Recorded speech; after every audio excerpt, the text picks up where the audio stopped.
Nous allons vous présenter le projet XSL Labs, créé par Georges, plus connu sous le nom de Slashcoin, un célèbre youtubeur français. Donc c'est un projet, lui aussi français, en lien avec les crypto-monnaies, qui est très ambitieux, qui personnellement m'intéresse beaucoup. C'est pour ça que je vais lui partager 5 questions auxquelles il va répondre.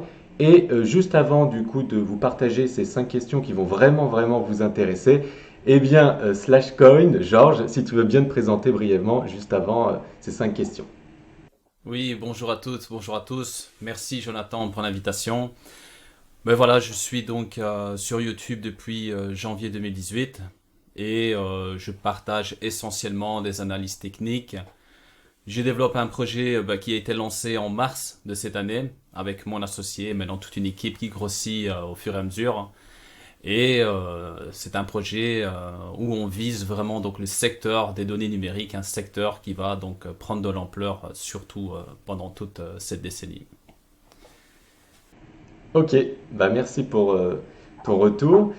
Alors, je vais commencer par poser cette première question, qui est pourquoi lancé le projet XSL Labs, partant de quel constat, quel problème en fait? On va dire que XSL Labs a été lancé pour faire face aux problèmes croissants de vol de données sur Internet. C'est courant car les données sont stockées dans des bases de données centralisées peu sécurisées. Le but est de décentraliser le stockage sur une blockchain afin de rendre la donnée inutilisable pour, imaginons celui qui essaie de l'exploiter, notamment grâce à notre identifiant décentralisé qu'on nomme Secure Digital Identity. Alors, le vol de données est un réel problème et les chiffres doublent voire triplent chaque année. Nous, ce qu'on propose, c'est de reprendre, donc que tous les utilisateurs reprennent le contrôle de leurs données. Il faut savoir, c'est que la, le big data, c'est quelque chose encore d'inconnu pour monsieur, madame tout le monde, mais avec l'essor de la 5G, les objets connectés, donc tout cela, ça arrive à grands pas. Il va y avoir une prise de conscience, en tout cas je pense qu'il va y avoir une grande prise de conscience générale, et du coup, il faudra donc des solutions. Internet, ça apporte un certain confort, c'est sûr. C'est un confort, on ne pourra plus faire retour en arrière, mais il faut des dispositifs, il faut vraiment encadrer tout cela. Pour l'instant, il n'y a encore rien. Oui, il y a eu le RGPD en Europe et dans d'autres coins de la planète. Je veux dire, il y a des dispositifs, mais c'est encore très faible. Avec tout ce qui est connecté aujourd'hui et surtout demain, donc ça peut être le frigo, la machine à café, la brosse à dents, enfin vraiment tout et n'importe quoi. Donc tout ça, donc ça dresse un profil numérique, un profil auquel nous n'avons pas accès, nous n'avons pas donc de transparence sur le transit de toutes ces données et ça ne sert pas toujours pour du démarchage marketing. Donc il faut vraiment donc apporter des solutions à ce secteur qui va grossir de manière exponentielle. Ok, je comprends. Du coup, il y a une autre question qui me vient en tête, c'est quelles sont les 3 solutions principales qu'apporte XSL Labs au monde? Alors, notre première solution, c'est un identifiant décentralisé, interopérable avec toutes les technologies DID grâce à la norme W3C. La norme W3C, c'est la norme standard des DID. Notre SDI va rendre impossible le vol de données d'identité, notamment pour du démarchage marketing, mais pas que. Alors, dans la pratique, l'utilisateur pourra tout simplement accorder ou non le partage de ces données.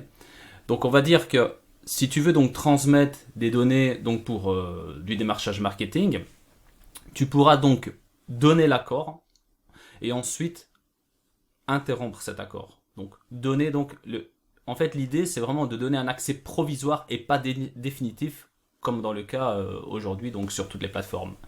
En deuxième, le SDI, donc les SDI validés par KYC, garantiront l'authenticité de chaque utilisateur.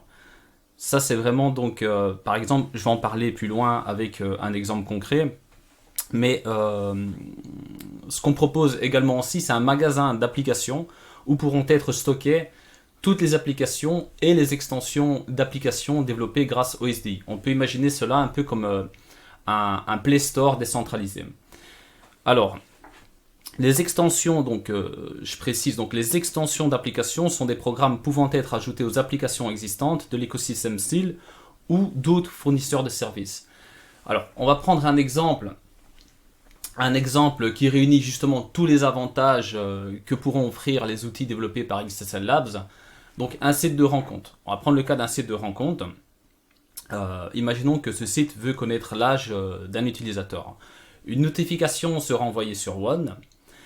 Cette notification va va demander plutôt à l'utilisateur s'il souhaite de partager ses données d'identité, en l'occurrence, dans ce cas-ci, l'âge. S'il décide de ne pas partager ces informations grâce à son SDI, il pourra néanmoins prouver au site qu'il a plus de 18 ans. Donc, il pourra donc dire « j'ai plus de 18 ans, mais je n'ai pas 28 ans, 34 ans, 40 ans, etc. » Donc, pas besoin de donner l'âge précis, j'ai plus de 18 ans. Voilà, je peux me connecter sur le site et je peux le prouver grâce à mon KYC, donc j'ai passé pour obtenir mon STI. Alors, moi ce que je pense, c'est qu'avec ce type de système, ça va améliorer considérablement la sécurité, mais aussi renforcer la confiance pour ce type de service entre les utilisateurs, surtout dans un site de rencontre. C'est ça. Ok, très bien. Donc ça, c'est hyper intéressant pour moi. Je pense que tout ça, c'est vraiment l'avenir. En tout cas, j'espère qu'on va arriver vers ça. Du coup, troisième question. On a envie de savoir la roadmap pour 2021. Qu'est-ce qui va se passer en 2021? Quelles seront les nouveautés? Ça, c'est intéressant de savoir tout ça. Alors, le développement du DLT et du SDI est prévu pour le début de l'année prochaine. Théoriquement, le 4 janvier 2021. L'ICO doit être clôturé au plus tard pour fin Q1 2021. Au plus tard, car là on vient seulement de lancer la machine, donc on va maintenant voir un peu les résultats, donc fin novembre, mois de décembre, donc comment ça se passe donc, par rapport à nos objectifs financiers internationaux. Et imaginons que ça se passe très bien, on pourrait clôturer avant, mais on va dire que notre date butoir c'est vraiment fin du premier trimestre de l'année prochaine. Alors, après ensuite, donc, ça comprend, donc la fin de l'ICO comprend le listing, donc négociation en bourse, ça on va déjà commencer aussi début d'année prochaine, peu importe si on arrive à la date butoir ou pas. Et on va enchaîner avec notre application centrale One, donc plus ou moins au printemps, et une grosse partie de l'écosystème Seal devrait être opérationnelle pour le mois d'août 2021. Donc c'est assez serré. C'est vraiment un gros morceau. On va vraiment concentrer beaucoup d'énergie déjà à partir du mois de janvier pour vraiment donc développer ça au plus vite. Car les besoins vont se faire sentir très très vite, surtout l'année prochaine. Cool. Bon, bah, on a justement des partenaires qui sont donc déjà validés, mais on en a d'autres qui attendent vraiment que tout soit opérationnel pour donc être en partenariat avec nous. Car c'est très intéressant, mais il y a déjà un besoin. Il y a des partenariats, par exemple, qui ne sont pas donc encore prêts pour incruster donc, notre système dans leur base de données, mais il y en a d'autres qui le sont. Donc, on est assez pressé. On est assez pressé, donc on ne va pas traîner au niveau du développement. Mais tout cela va dépendre, encore une fois, de nos objectifs financiers. Ok. Bon, bah, nous aussi, on est pressés. Vivement, vivement ces moments-là. Il y a de belles choses à arriver. Du coup, question suivante. En fait, c'est vrai que 90% des ICO et des crypto-monnaies en règle générale meurent au bout de quelques années après leur lancement. Donc pourquoi, dans ton cas, ça serait différent? Parce que moi, par exemple, je suis investisseur long terme, je cherche toujours des bons investissements en lien avec les crypto-monnaies, mais j'ai des critères assez draconiens qui fait que 99% des crypto-monnaies, j'investis pas, puisque eh bien, je veux que le projet croît. Et donc pourquoi dans ton cas ça serait différent, ce qui ferait que ça nous donnerait envie ou non d'investir dans ton projet, moi ou les personnes qui écoutent cette vidéo? Tout à fait. C'est sûr qu'il y a eu énormément de projets, surtout en 2017, qui ont échoué. Donc c'était aussi des projets un peu bidons, un peu comme on voit en ce moment dans une certaine thématique, où ça monte très fort, mais c'est éphémère, et puis ensuite ça s'écrase parce qu'il n'y a rien de concret derrière. Alors nous, à l'inverse de nombreuses crypto-monnaies qui échouent, nous ne développons pas des solutions de niche, mais des solutions de sécurité de données. Donc ces solutions concernent l'ensemble d'Internet. Notre objectif n'est pas de concurrencer Bitcoin ou Ethereum. Combien de killers d'Ethereum on n'a pas vu? Ils sont où maintenant? Ils sont en bas du classement. Donc nous, notre but, c'est pas on va faire mieux que le Bitcoin ou Ethereum ou encore d'autres projets. Car oui, il y a beaucoup de projets qui ont échoué, mais il y en a d'autres qui ont quand même bien su tirer leur épingle du jeu. Donc nous, avec le SIL, on veut juste répondre à des problèmes concrets qui vont devenir de plus en plus importants. Donc notamment avec l'émergence de la 5G et des objets connectés. Donc on est vraiment donc à l'aube d'un gros boom qui va arriver, donc 2020, 2021, 2022, 2023, surtout avec les derniers événements que nous avons donc connus depuis mars. Donc on est vraiment dans un alignement planétaire. C'est pas juste le projet qu'on s'est dit tiens un matin on va développer une plateforme ou que sais-je. Enfin voilà, c'est vraiment quelque chose de très concret. On développe un système applicatif cohérent avec un DID interopérable. Donc ce qui garantit que notre technologie sera toujours utile malgré la présence d'autres concurrents. On ne développe pas un projet pour surfer sur une vague d'un point de vue spéculatif. On développe des solutions éthiques dans un secteur qui va faire que grossir. On parle quand même du plus gros secteur de notre société. Donc les données aujourd'hui, c'est pas un petit secteur, c'est pas un secteur de niche, c'est quelque chose de colossal. Alors des fois on me dit oui mais il y a déjà un tel, on peut être même 100, 200, 1000 à développer un projet similaire, on ne sera pas encore assez tellement qu'il y a un besoin. Il y a énormément de sociétés, donc toutes les sociétés de ce monde utilisent des bases de données, utilisent Internet. Donc on peut avoir 5, 10, 15, 20 concurrents, c'est rien du tout. On est vraiment donc dans le plus gros secteur, donc du coup il y a vraiment quelque chose à faire. Ok, bah moi en fait pour tout dire aux personnes qui nous écoutent, normalement j'investis jamais dans les ICO puisque bah, pour moi les projets sont trop jeunes, donc j'investis jamais. Mais là, dans ce cas-là, j'ai investi pour tout vous dire. Pourquoi? Bah pour moi parce que c'est un projet qui est indispensable selon moi pour l'avenir. Il y a une team intéressante, c'est un projet français, il y a des partenariats qui commencent à se créer. Et puis, bah aussi, quelque chose qui n'est pas rationnel, mais plus sentimental, bah voilà, c'est un projet français, d'une personne avec qui j'ai parlé. Donc, pour moi, c'est intéressant. Donc, j'ai investi. Et si vous aussi, vous souhaitez investir, en tout cas, il y a un lien qui se trouve sous cette vidéo. C'est une très belle démarche, ce que tu fais là, parce que ce que je ressens beaucoup dans cette petite communauté qui fait que grossir, donc la communauté d'XSL Labs, c'est...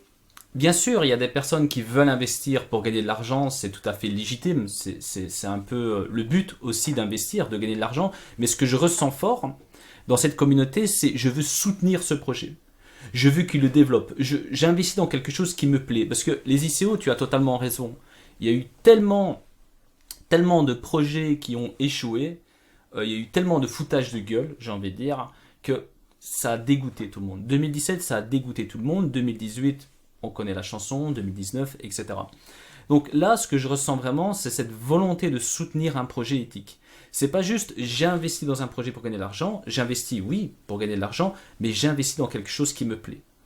Parce que si on arrive au bout de notre mission, j'aurais été l'un des premiers acteurs à soutenir ce projet. Et c'est vraiment ce qu'on ressent. Et moi, c'est ce que je ressentirais aussi d'investir dans un tel projet. Parce que j'ai investi dans des projets divers et variés, j'ai investi dans des ICO, moi aussi, à l'époque. Et après, j'ai freiné, comme toi et comme beaucoup d'autres. Mais ça, c'est vraiment le genre de projet. Si, imaginons voilà, que je ne développerai pas, je verrai un projet comme ça, j'aurai envie de le soutenir. Surtout s'il est francophone. Surtout s'il est francophone, parce qu'à chaque fois, on investit dans des projets aux quatre coins du monde. On ne connaît pas la team. Ils ne sont pas touchables. Ici, bon, il y a la crise sanitaire, mais aussi, sinon, on avait prévu des webinaires. On voulait aller partout en Europe. On voulait parler à la communauté. Donc, malheureusement, on ne peut pas le faire. Mais bon, ça on ne pouvait pas le prévoir.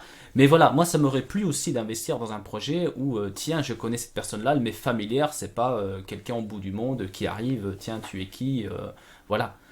Donc c'est ce qu'on ressent vraiment dans la communauté. Et ça, c'est une très belle démarche. C'est ça. Mais c'est juste en fait la confiance parce que si ça serait exactement le même projet, la même team, mais étranger, par exemple américain, eh bien, j'aurais pas investi en fait. Là, j'investis aussi parce que, eh bien, on regarde tes vidéos, on te suit, voilà, c'est français, on peut avoir confiance, on sait que tu fais de la qualité, donc on a envie en même temps juste d'aider, de faire partie, voilà, de la famille, de faire partie du projet. Donc c'est pour ça que moi j'ai investi. Ça n'enlève pas quand même le risque, il y a quand même un risque d'investir, mais on a envie de participer. Il y a toujours un risque. On va jamais nous faire de promesses, dire vous allez gagner, vous allez faire plein d'argent, c'est pas notre but. On est dans un marché extrêmement risqué, hein. Le Bitcoin, qui est la monnaie la plus sûre du marché des cryptos, qui prend beaucoup d'avance en ce moment, est aussi une crypto-monnaie risquée. Donc ça, il faut le savoir. Ok, c'est très bien, on vient rejoindre la TH, enfin on ne l'a pas encore rejoint, mais on n'est pas loin. Mais en attendant, ça fait 3 ans que ça baissait. Ça fait 3 ans que ça baissait, et les gens, qu'est-ce qu'ils font quand ça baisse? Ils vendent. Donc, dans tous les cas, même dans la bourse traditionnelle, quand on investit, même dans l'immobilier, dans n'importe quoi, il y a toujours un risque. Toujours. Il n'y a rien de sûr, il n'y a rien de garanti. Mais en tout cas, nous, de notre côté, voilà, on ne peut pas être transparent sur tout, mais on a vraiment les leviers, les outils, on a tout ce qu'il faut pour aller jusqu'au bout. On est confiant parce qu'on s'est vraiment engagé, hein, c'est quand même notre nom, notre image. C'est pas rien. En tout cas, pour moi, ça compte beaucoup. Ça compte beaucoup. Donc, on va aller vraiment jusqu'au bout. Ça, c'est vraiment notre objectif, hein. Bon, super, ça présage du bon en tout cas. Du coup, tu veux dire un mot pour la fin?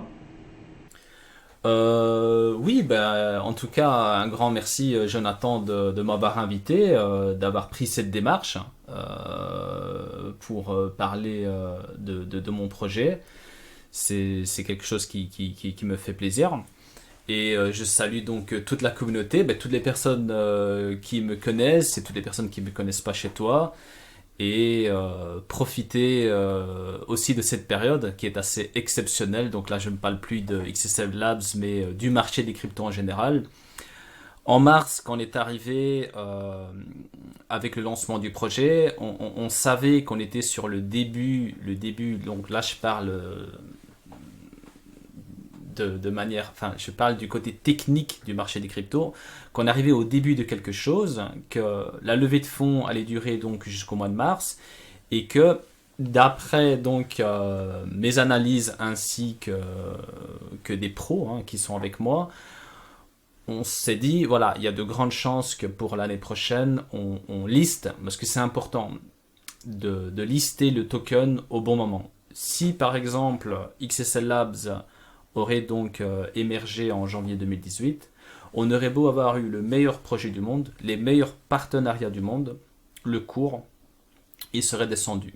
Voilà, c'est comme ça. Toutes les crypto-monnaies sont corrélées au Bitcoin, en tout cas pour l'instant c'est comme ça. On a toujours quelques cavaliers seuls, mais voilà, au final c'est toujours le Bitcoin qui reprend le dessus, et il faut arriver au bon moment. Et là, ce que je remarque, c'est que tout se met en place de notre côté, et d'un point de vue technique, tout se met en place aussi. Donc on a vraiment un alignement planétaire, on a vraiment eu de belles surprises bon, derrière les rideaux, et je pense que peu importe ce qui va se passer avec le Bitcoin, parce que ça monte, à un moment donné, il y aura des corrections, c'est normal, il y aura toujours des retraits de bénéfices, mais je pense que l'année prochaine sera une année, en tout cas je l'espère, assez exceptionnelle pour le marché en général, mais aussi pour notre projet. Bon bah merci. En tout cas, merci pour ton temps, d'avoir partagé ton projet à la communauté, parce que je pense que ça va vraiment les intéresser. Et vous qui nous écoutez en ce moment, si vous avez des questions, n'hésitez pas à les poser en commentaire. On se fera le plaisir de vous répondre en détail. Abonnez-vous pour ne plus louper mes vidéos et likez si vous avez kiffé. Vous pouvez vous abonner aussi à la chaîne YouTube de Slashcoin si ce n'est pas déjà fait. Et on vous dit du coup à très bientôt dans une prochaine vidéo. Merci, à bientôt.